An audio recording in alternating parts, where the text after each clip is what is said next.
अमर भाई यहाँ एक के एस्ट्रोलॉजिकल रीजन पे शुरू कर रहा हूँ, मैं वहीं से आ रहा हूँ सर।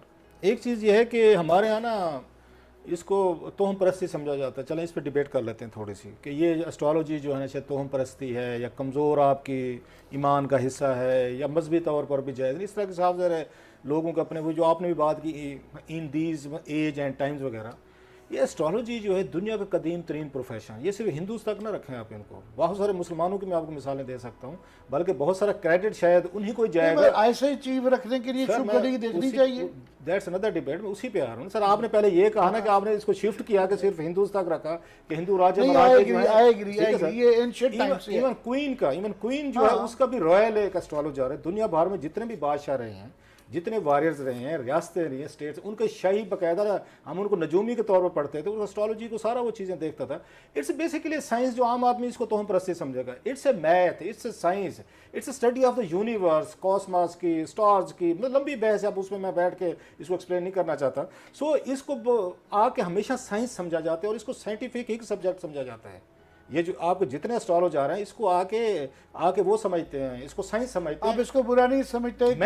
चीफ आईएसआई के चीफ को शुभ घड़ी देख के लगा दे सर। मैं एस्ट्रोलॉजी क्योंकि मैं फॉलो करता हूँ, मैं इसीलिए मैं बिल्कुल डरते संजीदगी से भी किया आपके अलावा, क्योंकि मैं पढ़ रहा था आज इंडिया के एक जर्नलिस्ट परवीन स्वामी ने वो बड़ा लिखा हुआ है और मजाक उड़ाया हुआ है। तो मैं जब उनकी तब देखता हूँ तो वो तंज के तौर पे होता है और यहाँ ट्रोलिंग शुरू हो जाती है ये सारी, क्योंकि आप फॉलो करते हैं। तो इसलिए मैंने भी बड़ा संजीदा सवाल किया। बुक आपने भी पढ़ी है, मैंने भी खैर उसको पढ़ा है, ये फ्रीडम एट मिडनाइट। अब आप एक टॉपिक बड़ा इंटरेस्टिंग छोड़ा था लोगों को, रेफरेंस 14 अगस्त और 15 अगस्त 14 अगस्त जिस दिन लॉर्ड माउंटबेटन ने, मेरा ख्याल 3 जून को शायद उन्होंने ऐलान किया था कि हम यहाँ पे इस 15 अगस्त को वो करेंगे, पाकिस्तान इंडिया को तकसीम देंगे। उनको बाकायदा लेटर लिखे थे जो उस वक्त हिंदू ये थे, जोशी थे। इंडिया में तो इसको एज एक आप कैसे रिलीजन का हिस्सा लिया जाता है, बाकायदा कंपैटिबिलिटी देखी जाती है। इवन शादियां करते वक्त, इवन जो उनका कुंडली का कंसेप्ट है, इट्स वेरी ब्यूटीफुल कंसेप्ट। हमारे यहाँ चीज़ें नहीं देखी जाती, वो कंपैटिबिलिटी देखते हैं कि 2 स्टार्स के लोग अगर मिल रहे हैं, शादी कर रहे हैं। 15 अगस्त की तो मैं उनकी दाद देता हूँ कि ठीक किया, क्योंकि मेरी बर्थडे वाले दिन देख के वो ज़ाहिर एक शुभ घड़ी हुई थी। उन्होंने लेटर लिखे थे माउंटबेटन को, उन्होंने उसके बाद मैं जाना नहीं चाहता 15 अगस्त आपके साथ क्या होता है या हो रहा है, इसको एक साइड पर रख जाते हैं, आपके दोस्त समझ जाएंगे मैं क्या कह रहा हूँ मैं। तो 15 अगस्त वाली वो आपको डेट आप तो भुगत ही रहे हैं सारी चीज़ों पे। अब उस पर बाकायदा लेटर लिखे गए थे माउंटबेटन साहब को। ये फ्रीडम एट मिडनाइट बहुत खूबसूरत किताब है, वन मस्ट रीड इट। अगर उसमें इंडिया पाकिस्तान आपने तो पढ़ी है सारी वो चीज़ें। उसमें बाकायदा कहा गया था कि माउंटबेटन साहब खुदा का खौफ करें, हमारी एस्ट्रोलॉजी ये कह रही है, हमारा हिसाब किताब ये कह रहा है, हमारी कुंडली कहें या मतलब ये कैलकुलेशन, इस डेट को सितारे जो है उन्होंने बताया था, चार्ट बना के दिया था जैचा। उन्होंने कहा बहुत ज़्यादा ब्लड शेड होगा। ये मैं किताब को आपको दिखा सकता हूँ, आपको मैं आप स्क्रीनशॉट भेजूंगा। उन्होंने कहा इसको ब्लड शेड होगा, बहुत सारे लोग मारे जाएंगे। यहाँ पे आप आगे जिस उस पे घड़ी पे करने वाले हैं, डेटें कुछ आगे पीछे करो, ये नहीं कह रहे मत करें। उन्होंने डेटे कहा था थोड़ा सा 1-2 हफ्ते इसको आगे लेकर जाएं। और प्लस उन्होंने कहा दोनों मुल्क जो हैं आगे इंस्टेबिलिटी का शिकार रहेंगे, इनकी वार्स होंगी, इनकी जंगें होंगी, ये कभी पीसफुल नहीं रहेंगे, यहाँ फ्लड्स आएंगे, कैजुअल्टीज होंगी, यहाँ पे नेचुरल डिजास्टर। उन्होंने पूरी एक लंबी लिस्ट भेजी थी। वो खत शायद उन तक पहुंचा या नहीं पहुंचा, लेकिन उन्होंने ढूंढ निकाला था वो जो आपको ज़्यादा डुओ थी, एक अमेरिकन और एक मेरा फ्रेंच थे जिन्होंने लिखी है सारी। उन्होंने उससे पहले 3 जून को उन्होंने प्रेडिक्शन की थी। आज अगर आप उसको 72 साल बाद उठा के प्रेडिक्शन देखें, उनकी एस्ट्रोलॉजी देखें, उनका जैचा पाकिस्तान इंडिया का देखें, एग्जैक्ट आपको लगेगा उन्होंने 72 साल पहले रीड करके दिया था कि इन दोनों मुल्कों के दरमियान क्या कुछ होगा। ये बाकायदा उसमें चैप्टर है उसका सारा। सो बहुत सारे लोग इसको साइंटिफिकली देखते हैं चीज़ों को। हमारे यहाँ जो है ना इसको तोहम परस्ती समझा जाता है, क्योंकि मजहबी तौर पर जाता एक कहा जाता है, हालांकि उसमें इस्लाम में मेरा ख्याल है, अगर मैं गलत नहीं कर प्लीज, जादू का जिक्र है बाकायदा उस पर आके, तो ऐते मेरा ख्याल है उस पर बाकायदा पढ़ी दुआएं पढ़ी जाती हैं, फलां चीज़ें जो है। सो ये कहना कि ये बिल्कुल ये तोहम परस्ती है, गलत है। हाँ, स्टेट आप जैसे कह रहे हैं आर्ट क्रॉप में, क्योंकि पाकिस्तान में होता नहीं, आज तक कभी हुआ नहीं है। आप उनसे प्रोफेसर गनी साहब से मिलवाऊंगा किसी वक्त, मैं मिल चुका हूँ, मिल चुके हैं। हाँ, आप तो मिले कई दफ़ा।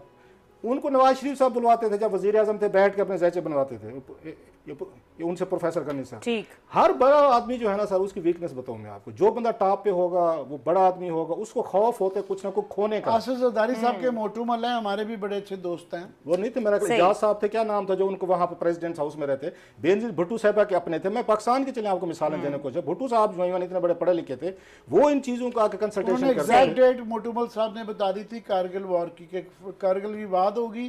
और उस वक्त जरदारी साहब जेल में थे, तो उन्होंने कहा ये आपका भाई फरियाल बीबी को कहा था कि बादशाह बनेगा, और उन्होंने कहा जी इस वक्त तो जो है वाजपेयी साहब आ रहे हैं, तो क्या कह रहे हैं, आपने वाकया सुनाया होगा सर, ये मैंने लिखा हुआ भी है। तो दुनिया भर में अच्छा, साइंस के तौर पर समझा जाता है। बड़ी इंटरेस्टिंग डिस्कशन है सर, ब्रेक का कह रहे हैं। मरियम नवाज भी चांदी का ग्लास हो जो सिल्वर का ग्लास पकड़ती है, so I think believes it there. I don't think so कि सिल्वर गिलास के इससे तल्लुक है। मेरे पास जो ग्रीन में रखता हूँ कॉफी पीने के लिए, मुझे बहुत सारे लोग कहते हैं जी ये पता नहीं आप किसके लिए रखा, मैंने किसी के लिए रखा हुआ, मुझे उसमें एक होता है आप उसके आदी हो जाते हैं, आप आदी हो जाते हैं किसी की उससे चीज से उसे बाहर। ठीक है, ब्रेक के बाद डिस्कशन को कंटिन्यू करेंगे, हमारे साथ रहिए।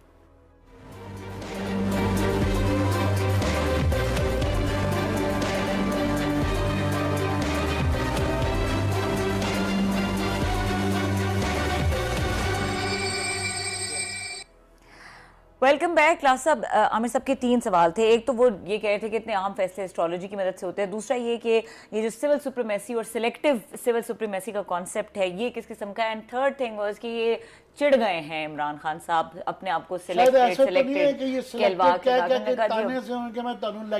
प्रूव करता हूं। आमिर साहब का ना you were in the middle of astrology. Aamir साहब सब सवालात के जवाब जानते हैं, आज इनका ना वैसे ही मजे लेने का दिल कर रहा है, इन्हें सारे सवालात सारे लोग क्रिकेट देख रहे हैं, तो हमने कहा इसलिए इन्होंने लाइट करते हैं गुफ्तगू को, आज की जो अच्छी स्टोरी से ये बड़े कल के लिए बचा ली। संजीदा सवाल है, मुझे तो पता है, पर मैं चाह रहा हूँ नाजरीन के आपके अशकार का नहीं आपने सर बड़े आपने खूबसूरत तरीके से एक दो मिसालें भी दे दी हैं कि सिविल वो कहते हैं ना कि या आप ईमानदार हैं या नहीं है, मैं कोई और मिसाल नहीं देना चाहता, और भी हैं दे ले वही वाली इधर यू आर प्रेग्नेंट और नॉट, दरमियान में तो नहीं होता वो उनको चीज़ों के, आप या तो आप होते हैं या नहीं होते, जहाँ पे आपको ज़रूरत पड़ती है तो उस वक्त तो मिलिट्री का मदद भी लेते हैं। मैं पहले भी एक दो दफ़ा कह चुका हूँ, आपने मीडिया को टाइट करवाना है, आपने पॉलिटिशियंस को करवाना है, पार्लियामेंट को करवाना है, आपने यहाँ पे जाके नैब को करना है, किसी को करना है, उस वक्त तो आप कहते हैं जरा फिक्स करें, साल्ट आउट करें। नहीं कह रही है, ताबिश गौर साहब कह के गए हैं सारी बातें, ये बातें उन्होंने खुद भी उन्होंने मानी हुई है, कोई 2-4 मतलब वजीरों का वो कहते रहते थे, इसलिए तो वो इस पे जिद करके बैठे हुए थे कि इसी तरह का बंदा चाहिए,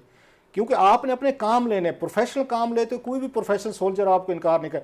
ये जनरल आसिम मुनीर साहब को क्यों हटाया गया? तो वेरी मतलब इनते ऑनरेबल सारे फौज में, मैं हालांकि मेरी कभी उस वक्त प्रोसीजर किधर गए थे, उस वक्त किधर थे, क्योंकि 3 बंदों के इंटरव्यू उस वक्त क्यों किए गए थे उस वक्त? आसिम मुनीर साहब की बड़ी अच्छी रेपुटेशन जो आर्मी के सुनते हैं कि स्वॉर्ड ऑफ ऑनर हैं, वेरी ऑनरेबल डेकोरेटेड सोल्जर है, उससे तो बेहतर DGI से आपको मिल नहीं सकता था। आपने उनको कैरियर को एक तरह का हिट किया आपने कि 9 महीने बाद आपने हटा दिया, जब आपने उनको सर्टेन चीज़ें कहीं, उन्होंने सर ये आपका काम है, you are politician, you are the prime minister, आप हैंडल करें, आप इन मामलात को देखें, इसमें हमें ना इन्वॉल्व करें।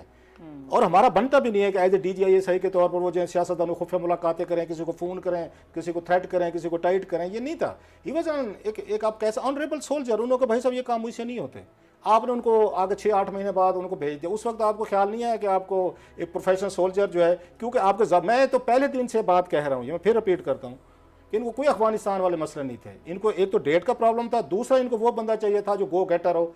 बल्कि दरमियान में ये चीज़ मुझे पता चली थी, आप कह देने में हर्ज नहीं है, कि एश्योरेंसेस मांग रहे थे, जो नया बंदा आएगा वो भी उसी तरह के काम करेगा जो मैं लेना चाहता हूँ, उन्हें उस तरह का बंदा चाहिए। गारंटियों का जिक्र किया था, वो गारंटीज का मैंने जिक्र किया, उन्हें गारंटीज, आमिर साहब ने भी बात की थी बाद में, वो उन्हें गारंटीज चाहिए थी, बल्कि आमिर साहब की खबर थी, सॉरी मैं उसमें आ रहा था कि उन्हें गारंटीज मांग रहे थे।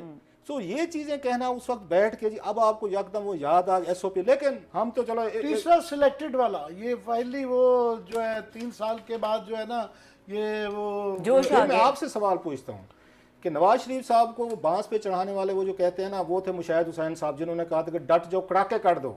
मियाँ साहब इसाक उस गुलाम इनका मुशाहिद हुसैन कौन है सर, जिसने मियाँ साहब इनको इमरान खान साहब को कहा डट जाओ? मैं इसका जवाब, नवाज शरीफ साहब का इनका एक फ़र्क तो है। नवाज शरीफ साहब क्योंकि डायरेक्टली उनकी उससे निकल के आए हुए थे, और वो उनकी डे 1 से प्रॉब्लम रही, क्योंकि उन्होंने उनके थ्रू बंदे हटवाए, जुनीजो साहब को हटवाया, जतोई साहब को हटवाया, तो उनको एग्जैक्टली पता था कि उनके क्या इख्तियारात हैं। अपनी दफ़ा आए तो उनकी वो इनसिक्योरिटीज़ की पूरा हिस्टोरिकल बैकग्राउंड है। इनका उस तरह का ये तासुर दिया जा रहा था कि नहीं, ये 1 पेज पे बड़े कंफर्टेबल हैं, इनको जो है ये कोई मसला नहीं है। तो इनका एक नहीं है, मेरा ख्याल सारे ही हैं इर्द गिर्द जो है ना, क्योंकि वो दरबार जो था वैसा ही बन गया है। शुरू में आपसे, हमसे, साफियों से वो मिलते थे। मैं आपसे डिसएग्री कर रहा हूँ सर, उसकी रीज़न बताऊँ। इन डेट्स पे जो मतलब DGISI को लगाने की डेट पे दो बड़े इंतहाई काबिल वज़ीर जो बड़े करीब है इमरान खान साहब के, मेरी उनसे बात हुई, मतलब कंफर्म, ऐसी कोई बात आपको पता, हम शो पे बैठ के ऐसी बात करते नहीं है, दो बड़े करीबी कंफर्म